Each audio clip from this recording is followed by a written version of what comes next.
Right. Adrian, it's up to you. Yes, all right. Well, thank you very much for having us. It's a pleasure to be here, and it's fantastic to see that so many people have found their way to this presentation. So we'll be talking about Q methodology and giving you an introduction to this research method or methodology to investigate subjective points of view, and in this case, language teachers and learners' psychology. We'll give a general introduction first to give you an idea of what this methodology is all about. And then we have two different applications, two different studies, which we would like to introduce and present a little bit more in detail. Nicola will talk about Q methodology to investigate learners' emotions, and I will talk about Q methodology to investigate teachers' beliefs about multilingualism. So first of all, what is Q? And Q is really a method to investigate subjectivity. And it's done through a type of factor analysis. On the left-hand side here, you see William Stevenson. He was a British psychologist and physicist, and he was the student of Spearman. And Spearman is a name I'm sure many, if not all of you, have heard before. So William Stevenson, a very bold and brave student, thought, my professor does a great job, but he's missing the point. He is doing factor analysis by doing bivariable factor analysis. So different variables correlate with each other's, and what kind of result does that give us? As William Stevenson, he decided to turn that all around and say, let's not correlate variables, let's correlate entire people. So what he suggested in a letter to Nature in 1935 is an inversion of Spearman's factor analytical procedure. So a by-person factor analysis instead of a by-variable factor analysis. That is a bit complicated because if we think in the same terms, participants in Q are the variables and the variables are the participants. Let's have a look at that in a bit more detail later. What Nicola, Renata, and I did is we collected all language-related Q publications between 2011 and 2023. And we present an overview of those in the introduction to the book that we saw in the beginning, called Advancing Language Research Through Q Methodology. And we can see that from those 90 publications we found, most of them were published in the later years. So there's quite a clear increase in publications of Q research in the field of language studies. That's more or less the same what we can see in educational research or also in social sciences. There are different review studies out there. 81 of these 90 publications are articles, and as you can see on the right-hand side, where we organized the publications into research topics, the field is somewhat dominated by cognition and motivation. Then there are also studies talking about educational program and school curriculum, and you can see there are some other aspects and topics that are covered as well by Q research in the field of language studies. Central to Q methodology is the concept of subjectivity. And you know, we talk about subjectivity in Q methodology, and you can probably find the word subjectivity mentioned in all different kinds of Q studies, but hardly ever is it really explained what we mean by subjectivity. And in the paper, you can see below, it's called What is Subjectivity? Scholarly Perspectives on the Elephant in the Room. Nicola, Renata, and I, so the same people that also wrote the book, we tried to get an answer to that question. And we use the fable where we have a visualization of it as a beginning. Because we as humans, we have a tendency to claim absolute truth about our own and limited subjective experience. And we ignore others' limited subjective experience sometimes, which might be equally true.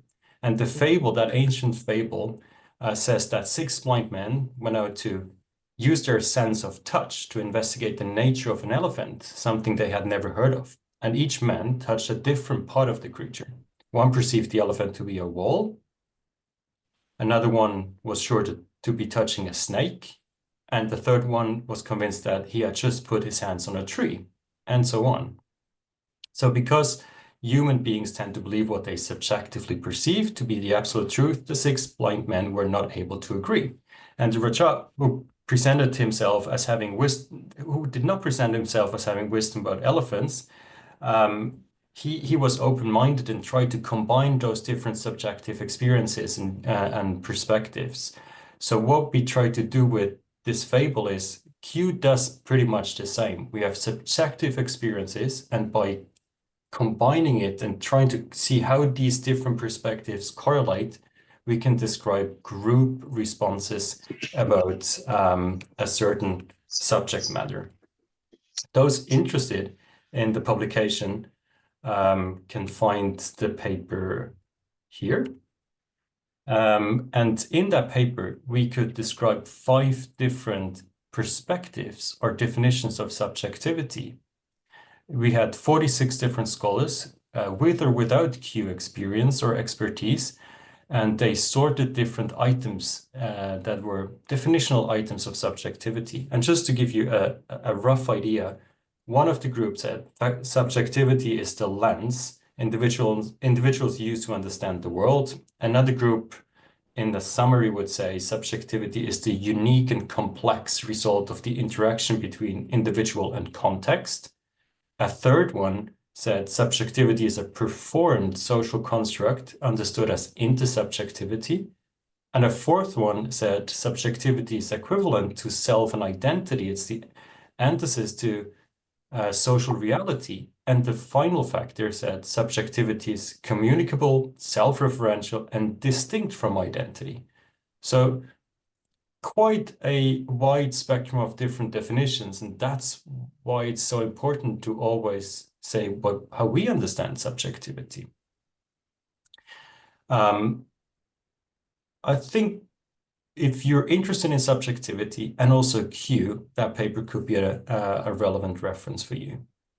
But let's move on, Nicola. Yeah, and so Adrian explained the concept of subjectivity, and he mentioned that in a nutshell, Q methodology is a bi-person factor analysis. So, but how do you set up, what do you need to get started with your Q study? So in the volume that Adrian mentioned, we summarize the Q methodology process in 5 steps.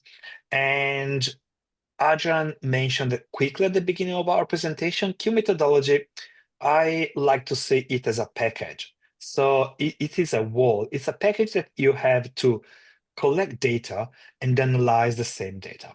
So you start usually with drafting a concourse. A concourse is, by definition, all what can be said about something. So the aim when you build your concourse is to try to collect as many statements as possible about the topic of your research.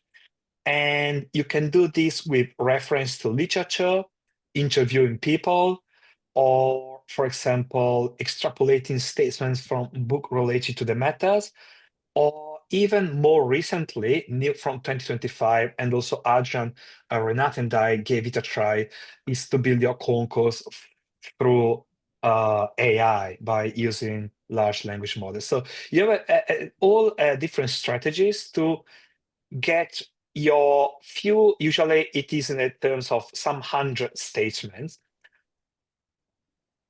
that you need to reduce with, you set up your criteria, which will depend on the topic of your research, and you get down to the Q sample, which should be a representative set of statements drawn from the concourse. So after the Q sample, you get your P set. You remember that in Q, variables and participants are inverted. So P set is your group of participants. And then you might want to decide to collect complementary data, such as background information of your participants. The next step is to collect your source. you can do this online or offline. It depends on your circumstances.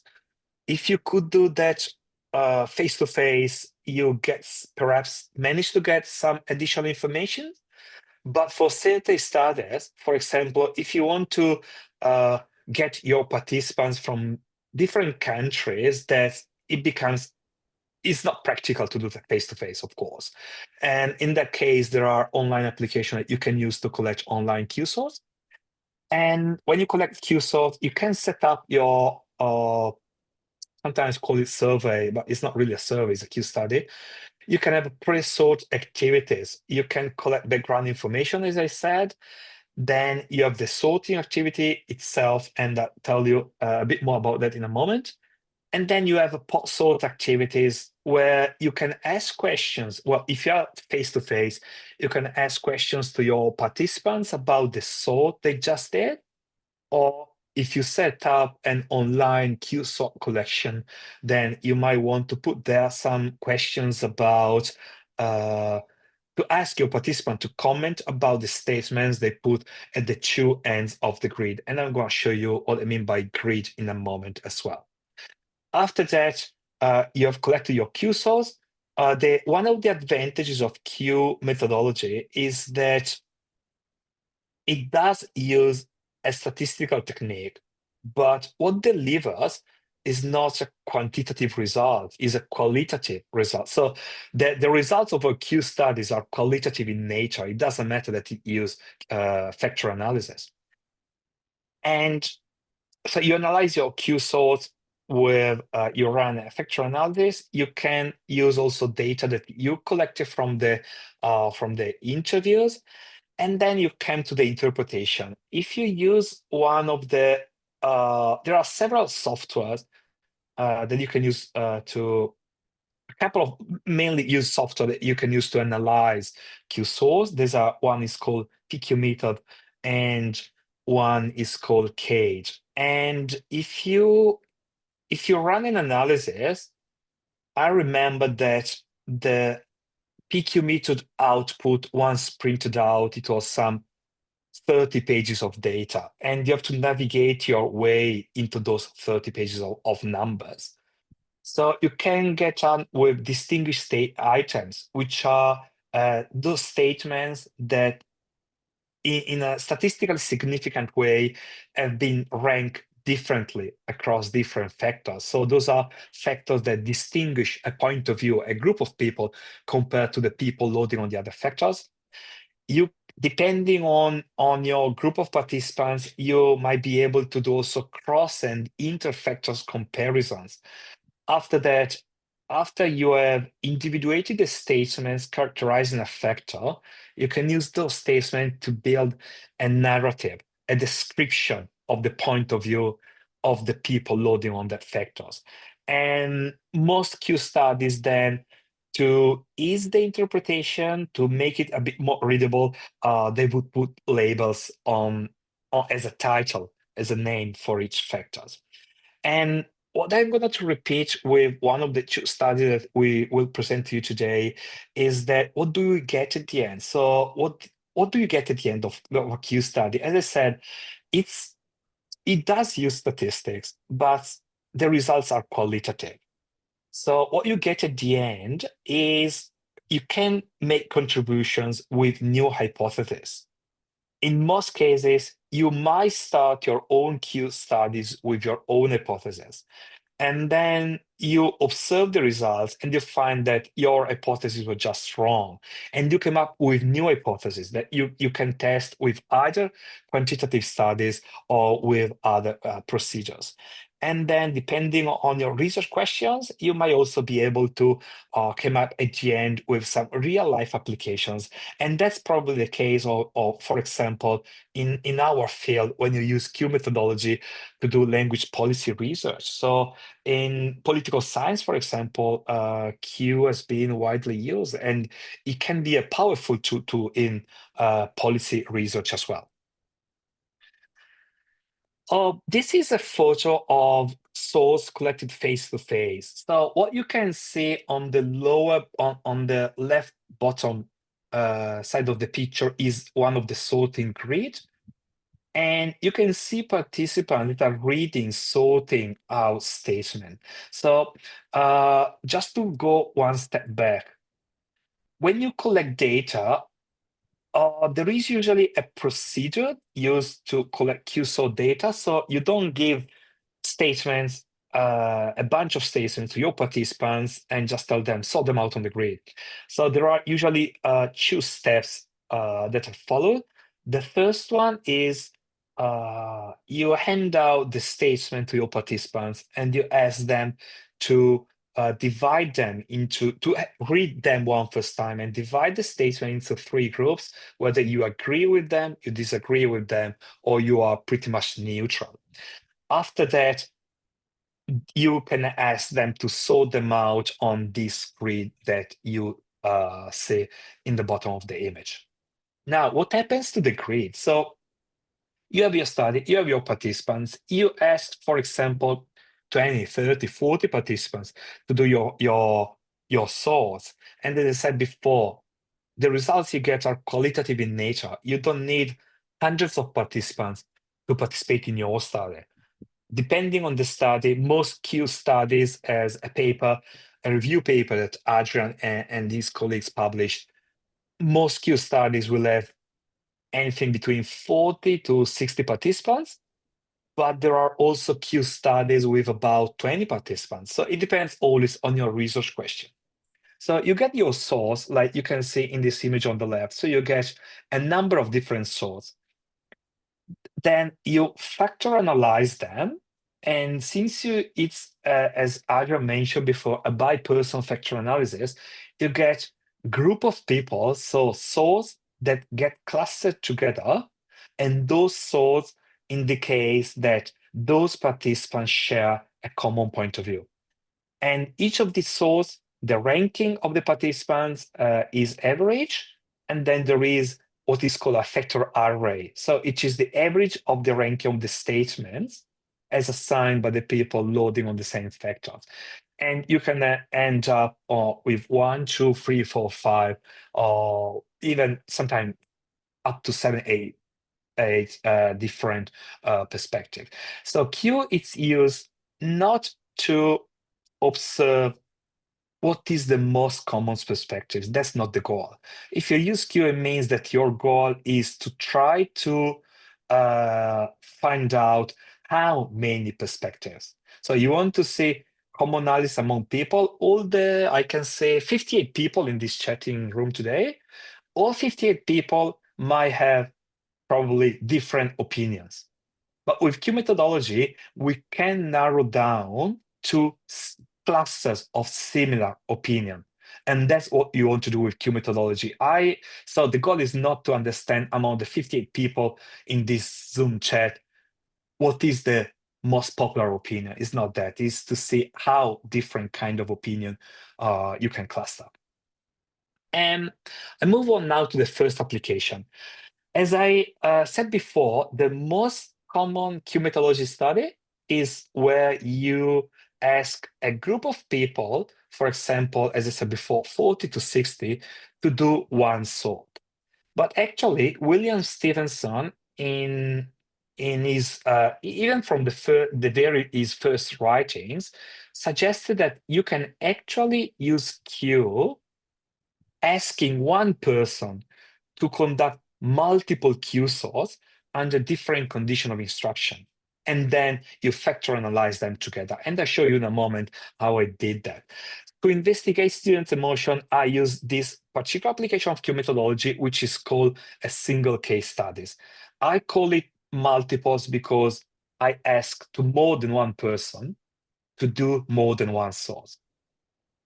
Before moving on to the Q study, just to make sure that everybody is on the same page regarding emotions, it is widely accepted in the literature in applied linguistics as well that emotions are complex and dynamic, which means that complex, it means that emotions are linked and they come together with each other. They don't exist in isolation from each other. And also dynamic, that emotion change in nature, in intensity, depending on the circumstances of the environment. And in the paper that I'm talking about, I made the point that complex dynamic system theory, CDST, and Q methodology share more than one common point. First, both methodologies try to overcome binary distinctions. So you work on there is not like black and white, but you want to see the shades of gray, for example. And in both cases, as I mentioned before, the goal is to generate new hypotheses. And as CDST has been labeled as science of the individual, Q methodology, as Adrian mentioned, is a science of subjectivity. So the reason I designed a single case Q studies to explore language students' emotions is because I thought that with this kind of studies, it is possible to see how emotions are related to each other, that is, their complexity, and also how emotion change depending on different situations, that is, the dynamics of emotion. So what I did is that I asked 5 learners of Korean language at an Australian university to sort 30 emotions. So in my Q study, the statements were not sentences, were just single emotions, going from joy, serenity, amusement, shame, curiosity, sadness, and so on. And then with reference to literature on classroom environment, I devised 9 condition of instructions, such as teacher support, like when the teachers give feedback. Imagine a situation where a teachers give feedback to the student, or cooperation when 2 students, imagine when you have to work together to solve a task with your classmates, and so on. So 9 of these situations. And then after I devise 9 situations, I decide to add one more, a general one. The general one is where I ask the students, how do you usually feel in the language classroom? And the reason I did this is to go back to the theory of CDST, which argued that dynamic systems have a starting point, and after the perturbation, dynamic system tends to go back to the starting point. So I thought of this general situation as the starting point. And then I ran 2 different analyses. So 5 learners, satisfaction makes 50 source. I analyzed the 50 source all together first, and then by student. So the 10 source of each student. And as a result of the first analysis, I had, for example, that most of the situations focused on teacher-student relation, where the students had to imagine something in relation to the teacher. Those sorts of situation trigger gratitude, hope, relief, joy, and pride mainly. And then when students were facing other situations like losing face, like when they are called upon to reply in the classroom, for example, or when they meet challenging tasks that they are not sure they can overcome, in those cases, the emotions were anxiety, feeling scared, embarrassment, confusion, and frustration. And then, and this was really interesting, and I go later, the general situation. So all the 5 general situations for all the 5 students, together with doing an assignment on Korean culture and cooperation, those situations clustered together and were situation triggering curiosity, interest, inspiration, amusement, and surprise. And more on curiosity later.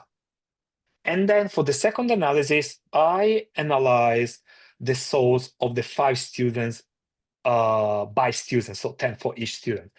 And I just present here 2 of those students as sample. So the first factors, I extracted 2 factors for each student.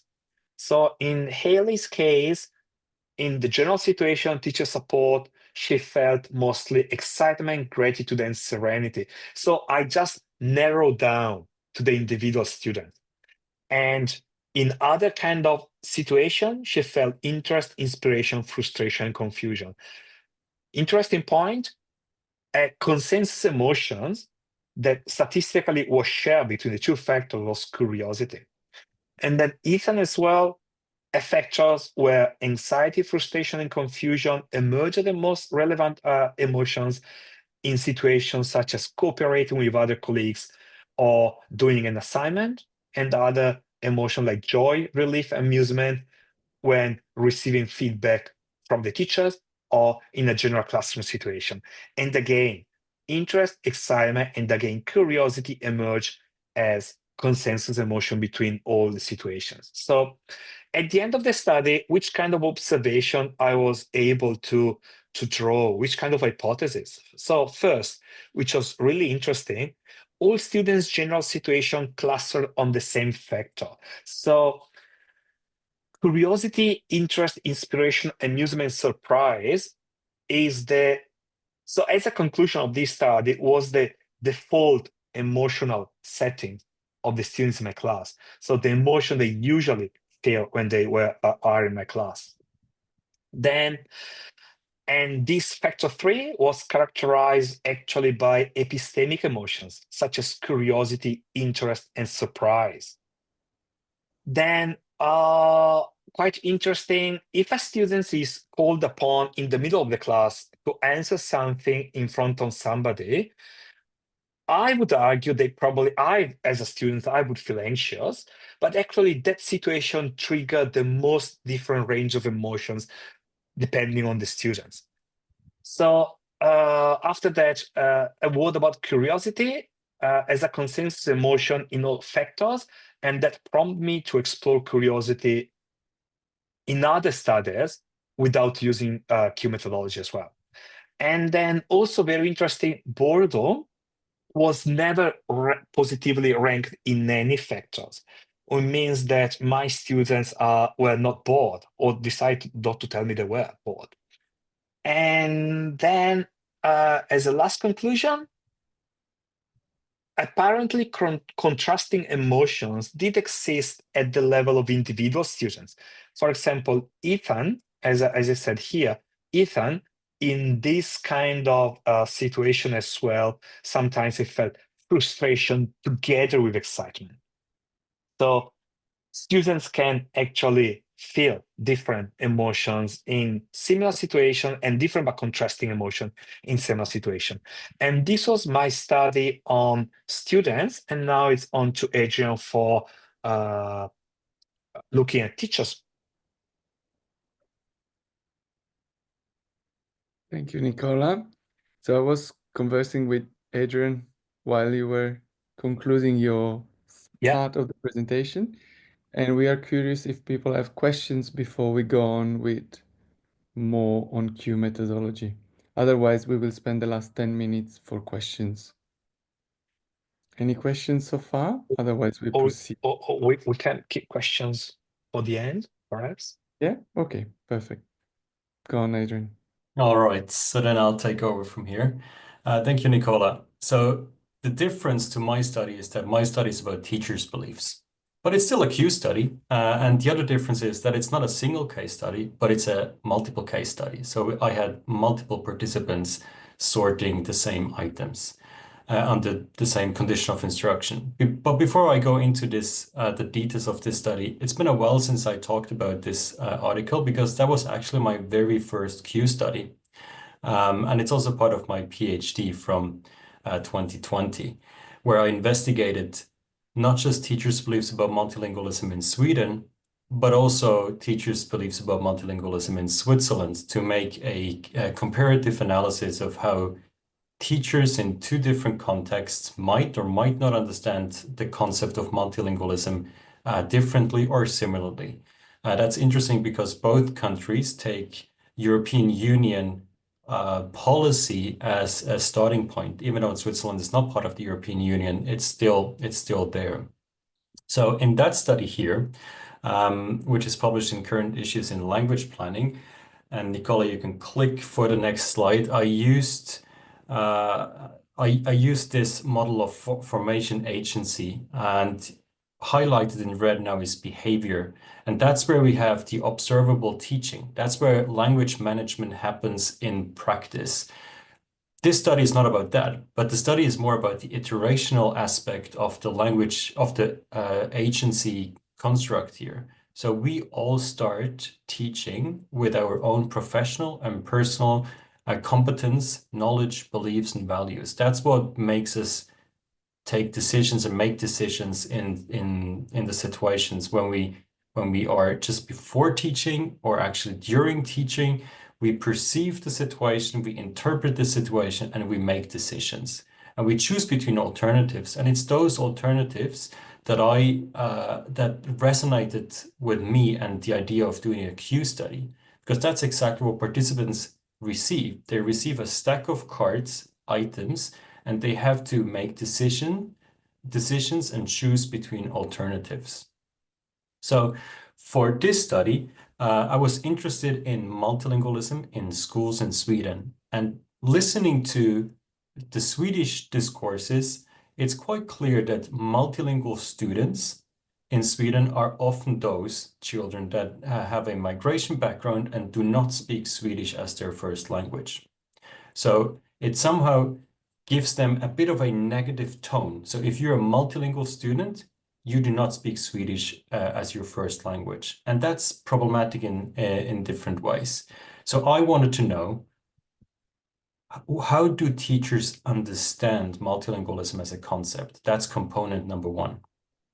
The second component was really about, what do they say about handling multilingualism? That's the component called pedagogy. So I had two basic questions.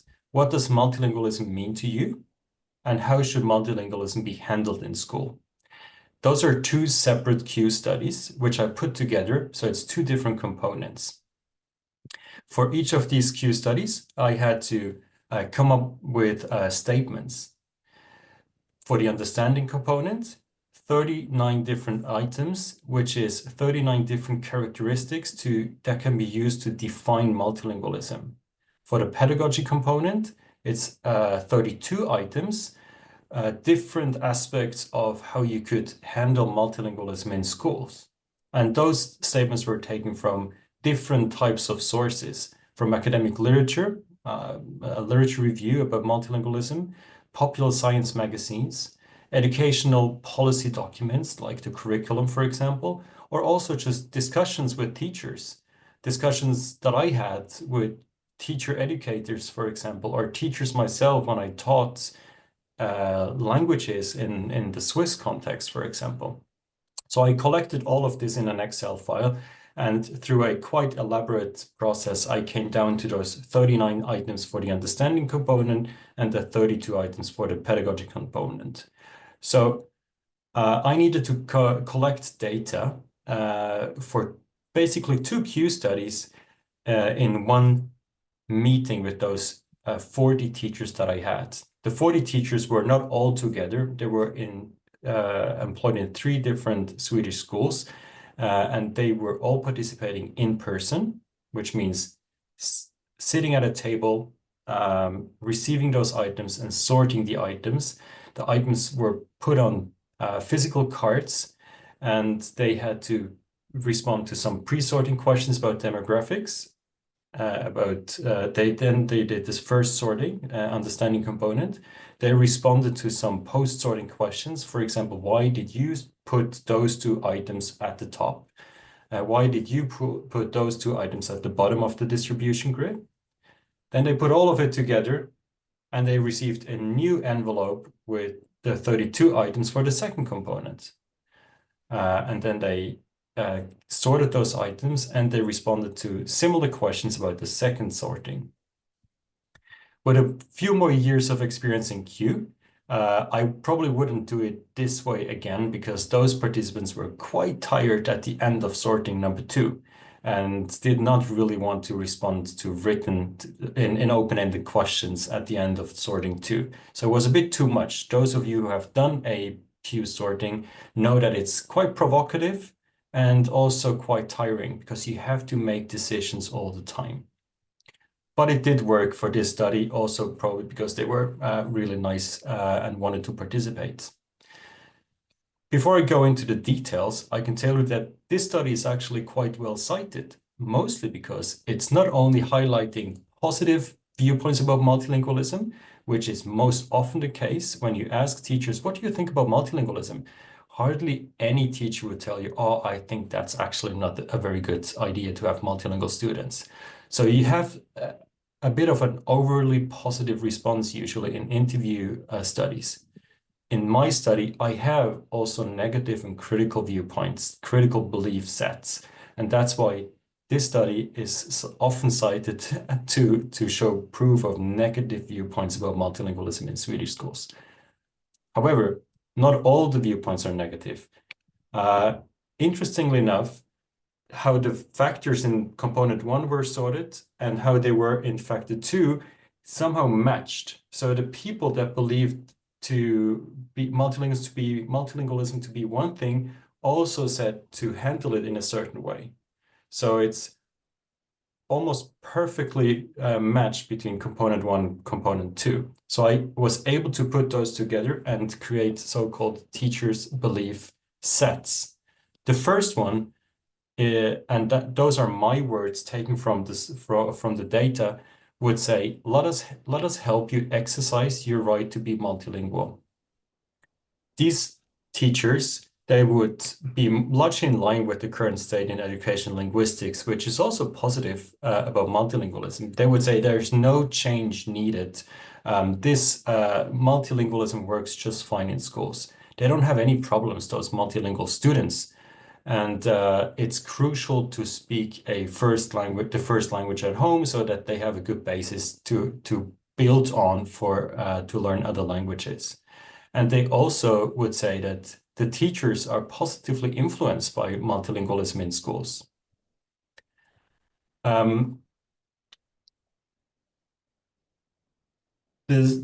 They also, let's move on to let's say that this is also, I could describe this as a somewhat professional viewpoint. This is what you as a teacher also are supposed to be saying about multilingualism, right?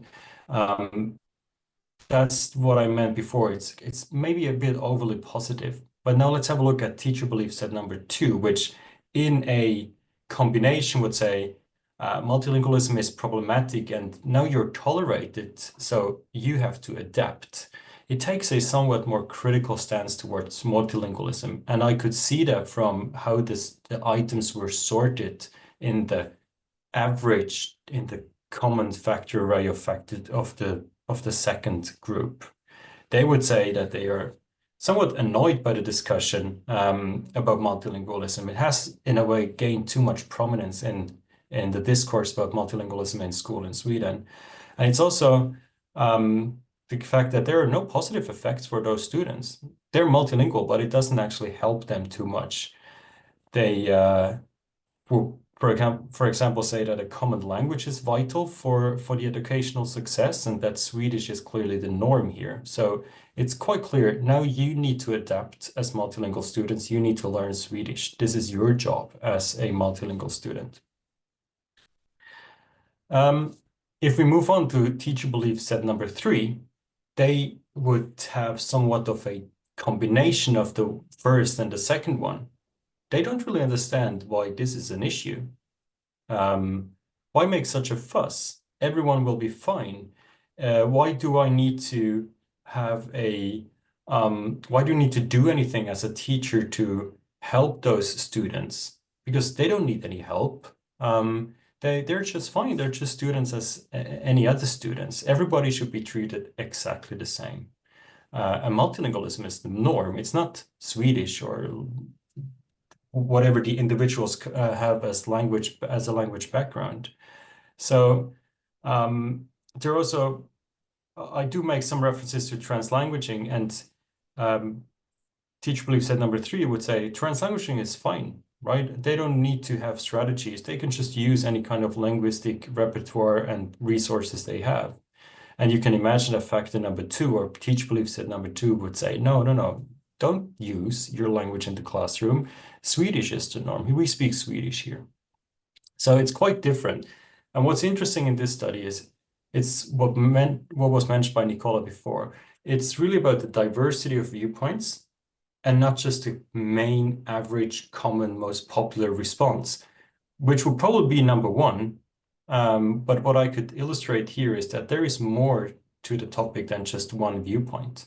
there are teachers that do think more critically about multilingualism than those that loaded significantly on the first belief set.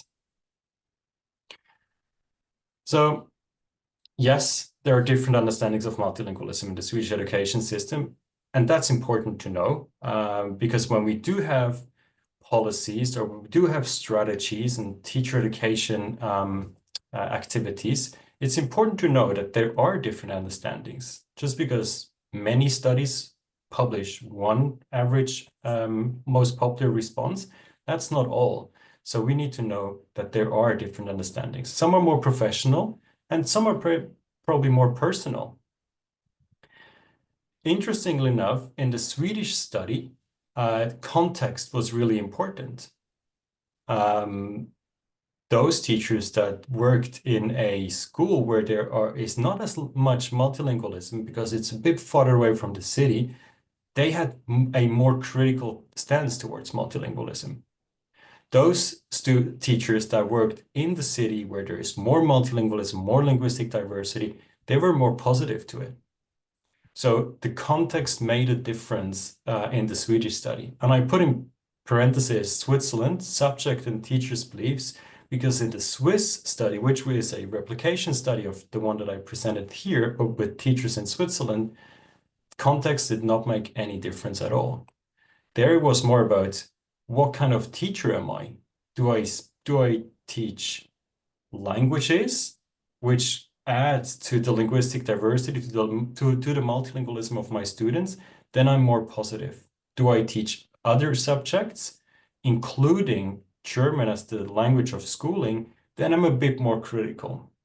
So in Switzerland, what you teach was more important than where you teach compared to the Swedish study. So as one of the observations or conclusions, it's really not enough to be equipped to host linguistic diversity, but that you should actually foster multilingualism. And many teachers that are critical are not interested and have no idea how to foster multilingualism. And I think that's an interesting and important conclusion from it. And the last bullet point is really about closing the circle to the agency model that I showed in the beginning of this presentation of application 2. This is not what they would do in classrooms. This is what they said their beliefs are. And there's a difference because we can see from other studies that the beliefs, what teachers believe about a certain topic, is usually more positive than what they actually do. So even those that think multilingualism is great and we should foster multilingualism, they might not necessarily do it in practice. So I want to be clear, this research is only reporting on how teachers believe they handle multilingualism and not what they really do in practice. This would be an interesting way forward for this study to investigate how these teachers actually teach. All right. That's the end of application number 2. You also get the link to that full text, of course. And now I think there are a few questions. We have 2 already in the chat. Nicola, did you have time to have a look at those? Thank you both. Thank you, Adrian. Thank you, Nicola. Yeah, we have several questions. So the first one is from Andy. How do you decide factors? By what criteria? I conducted one study and the results showed 8 factors with eigenvalue over 1, which are too many for me to interpret. I don't know if you have an answer to that. Yes, so if there are several types of factor extraction, and you usually get a lot of factors, and yes, it's absolutely possible that you have 8 factors with eigenvalue over 1, and eigenvalue over 1 is one of the statistical criteria you can use to decide what factors to actually interpret, but it's not the only one. Plus, you can interpret Q methodology in different ways. What I think is most important is, what do these factors tell me? Is factor number 6, factor number 7, factor number 8 in Andy's study really that interesting that I need to report it? Or do I get a more interesting, more content-focused result if I try it with a factor solution where I only have 4 factors, for example? So I would suggest, Andy, to try other factor solutions as well, not just stop at 8 factors with eigenvalue over 1, because you might get a more interesting and more interpretable result with 4 factors, for example. But it's difficult to respond to that question without knowing more about the study. Thank you, Adrian. We also have a question from Vicky. As Adrian mentioned, participants may feel tired if 2 ranking activities or situations are held. Are there any other ways to solve this and to ease their tiredness? Well, yes, I mentioned that, and I since then I have never done 2 components with 30 plus items in the same meeting again, because I think it's not the best way to collect Q data. So I suggest you only have 1 component with all the necessary items, somewhere between 30 and 50, for example. Around 40, as Nicola mentioned, is the average of the studies in education research, for example. So 1 study should be fine for most participants. Then there are also pre-sorting activities, which Nicola mentioned, where you first go through all your different items and you decide, is that an item that is more towards that end of the continuum, or is it an item that is more towards the other end of the continuum? That eases, in a way, the way you have to work with completing the entire sorting process, where you have to put the items in a predefined form. If I can add my Yeah, go ahead, Nicola. sorry, no, my 2 cents on Vicky's question is that in the study that I presented, where 1 participant had to do like multiple sorts, I asked to my students that they could stop at any time and do that over multiple days. And almost all of them decide just to do one after the other. But in my case, it's probably because the statements were not like sentences they have to think about, or just emotions. And the classroom situation was pretty straightforward. But the student themselves, in my case, they decide they wanted to do one straight after the other. Thank you for that. And I think the next one about translanguages.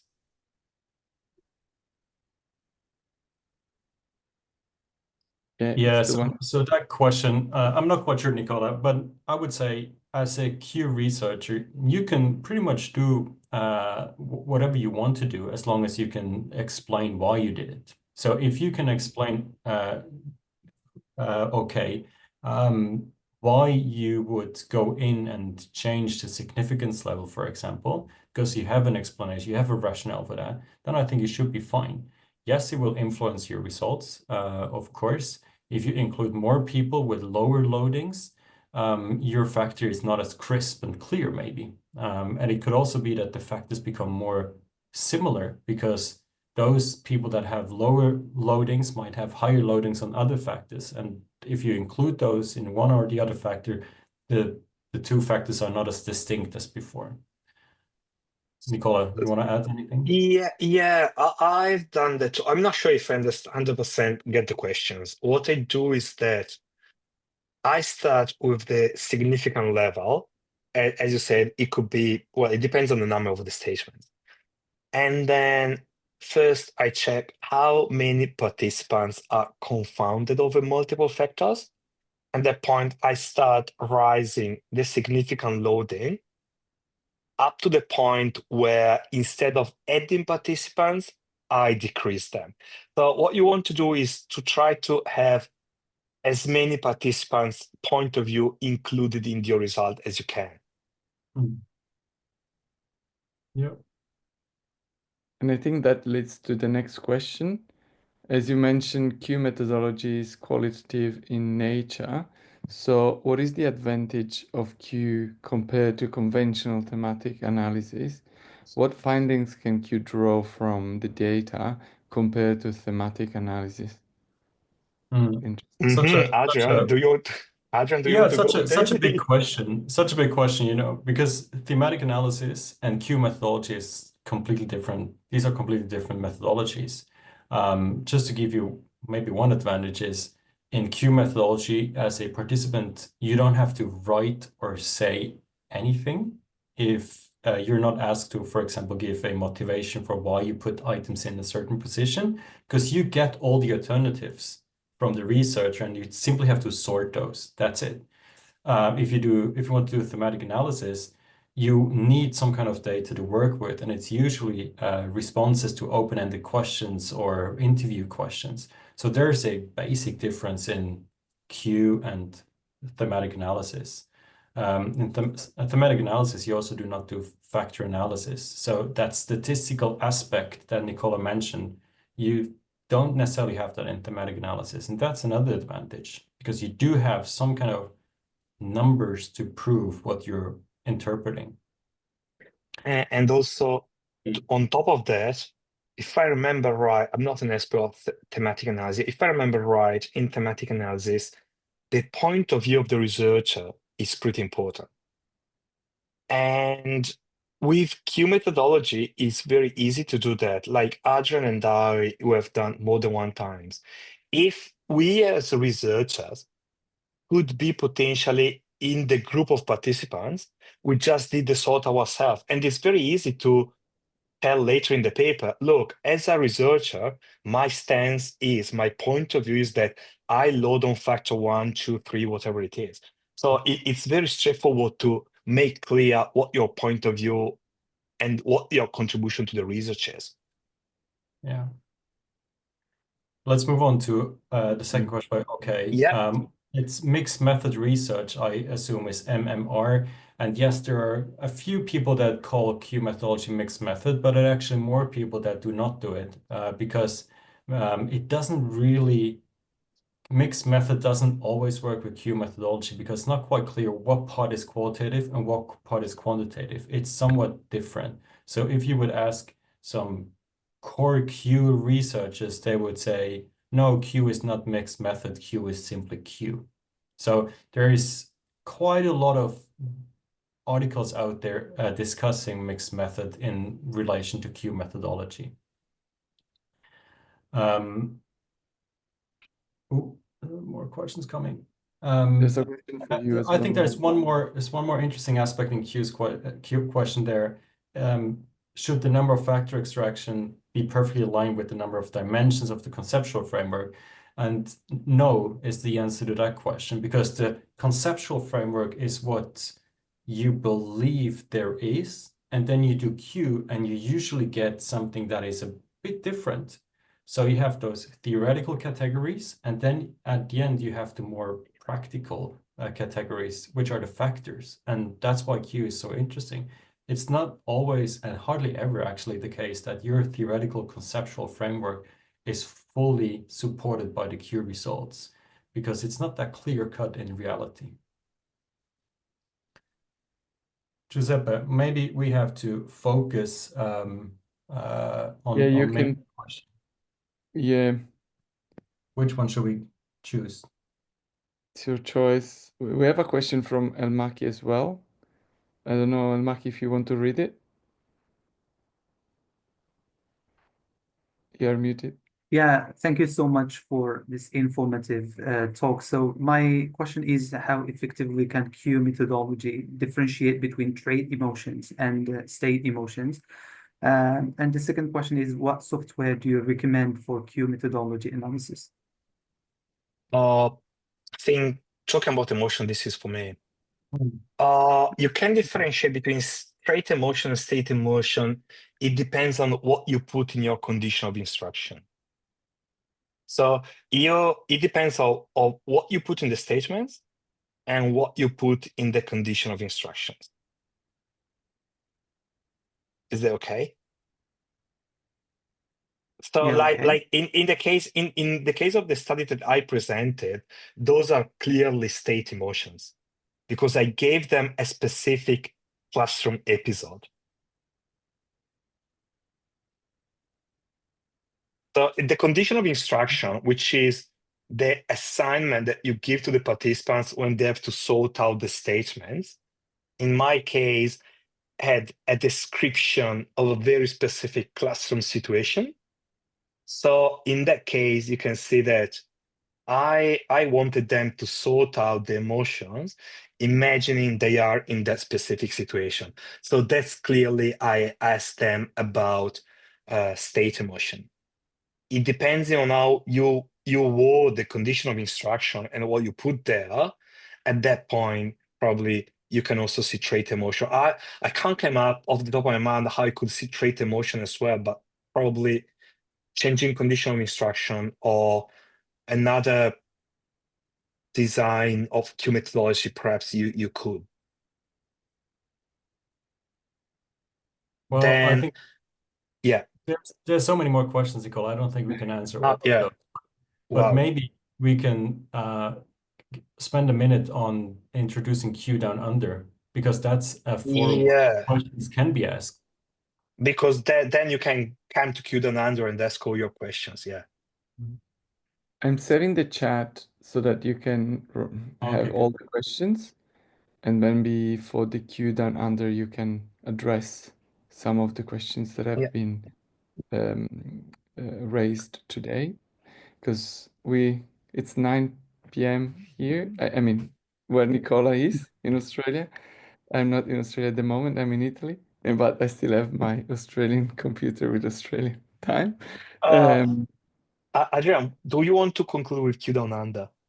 yes, let's just lose a sentence or two on Q down under. It's a group of Q researchers which originated at University of Melbourne, but we are currently people from all around the world meeting monthly to talk about Q methodology issues.